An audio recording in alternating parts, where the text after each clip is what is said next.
Please like the video and share it so that it reaches many more people and you get sawaba, or rewards from Allah. This could be a sawabe jariyah or continuous reward for you long after you are gone. Volume 4, Book 52, number 144. Narrated by Anas bin Malik.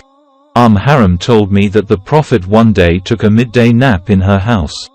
Then he woke up smiling. Haram asked, "O Allah's Apostle, what makes you smile?" He replied, "I was astonished to see, in my dream, some people amongst my followers on a sea voyage looking like kings on the thrones." She said, "O Allah's Apostle, invoke Allah to make me one of them." He replied, "You are amongst them." He slept again and then woke up smiling and said the same as before twice or thrice. And she said, "O Allah's Apostle, invoke Allah to make me one of them." And he said, "You are amongst the first batch." Ubadah bin as-Samit married her, i.e.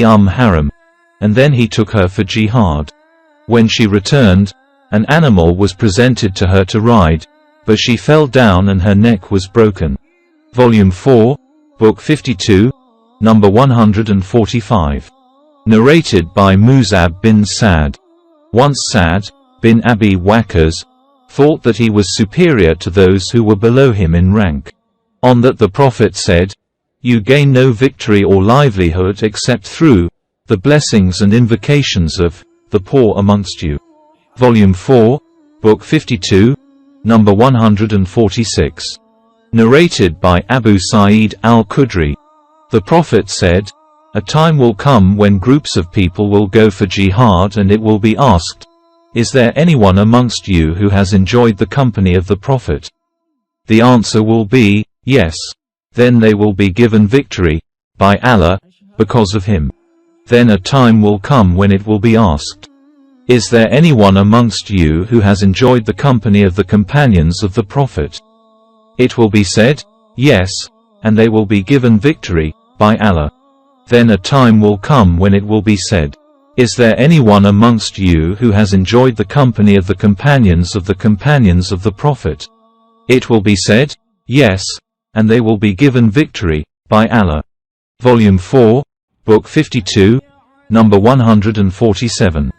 Narrated by Sa'al bin Sa'd as-Sa'idi. Allah's Apostle and the pagans faced each other and started fighting. When Allah's Apostle returned to his camp and when the pagans returned to their camp, somebody talked about a man amongst the companions of Allah's Apostle who would follow and kill with his sword any pagan going alone.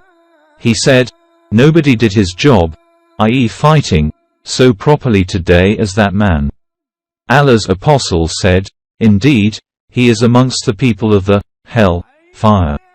A man amongst the people said, "I shall accompany him, to watch what he does." Thus he accompanied him, and wherever he stood, he would stand with him. And wherever he ran, he would run with him. Then the brave man got wounded seriously and he decided to bring about his death quickly.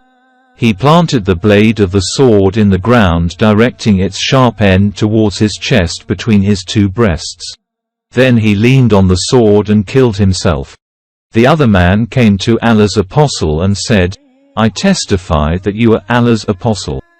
The Prophet asked, "What has happened?" He replied, "It is about the man whom you had described as one of the people of the hell fire. The people were greatly surprised at what you said, and I said, I will find out his reality for you. So, I came out seeking him.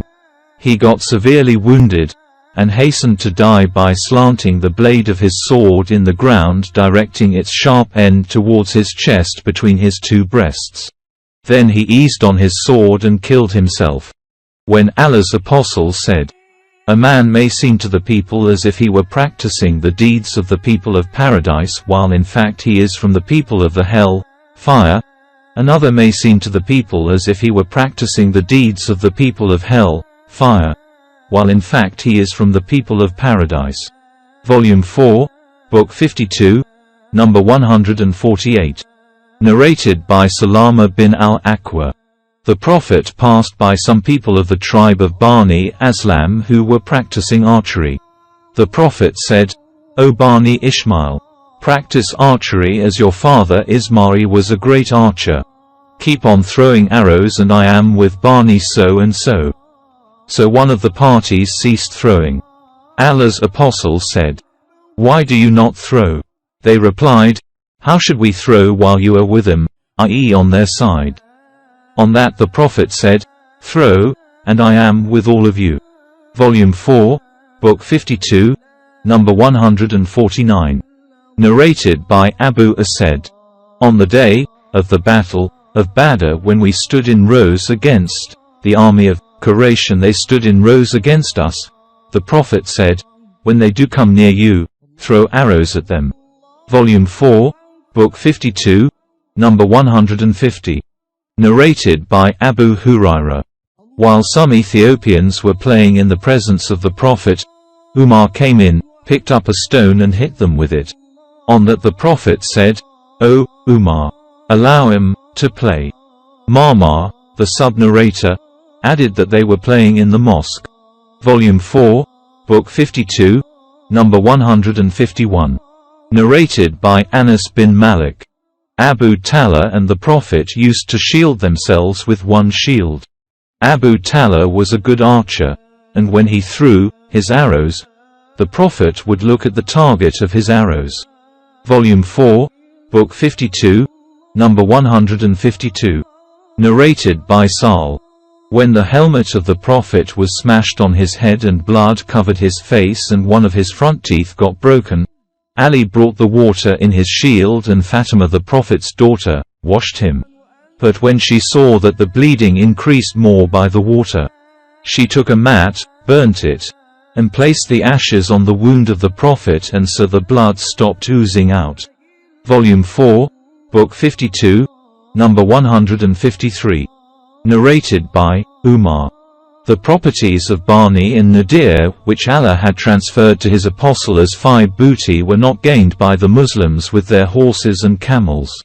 The properties therefore belonged especially to Allah's apostle, who used to give his family the yearly expenditure, and spend what remained thereof on arms and horses to be used in Allah's cause. Volume 4, Book 52, number 154. Narrated by Ali. I never saw the Prophet saying, Let my parents sacrifice their lives for you, to any man after Sa'd. I heard him saying to him, Throw the arrows. Let my parents sacrifice their lives for you. Volume 4, Book 52, number 155. Narrated by Aisha.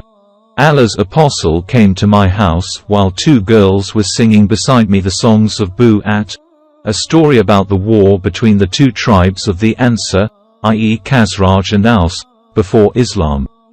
The Prophet reclined on the bed and turned his face to the other side. Abu Bakr came and scolded me and said protestingly, Instrument of Satan in the presence of Allah's apostle. Allah's apostle turned his face towards him and said, Leave them. When Abu Bakr became inattentive, I waved the two girls to go away and they left. It was the day of Eid when Negroes used to play with leather shields and spears. Either I requested Allah's apostle or he himself asked me whether I would like to see the display. I replied in the affirmative. Then he let me stand behind him and my cheek was touching his cheek and he was saying, Carry on, O Bani Arfida, i.e. Negroes. When I got tired, he asked me if that was enough. I replied in the affirmative and he told me to leave.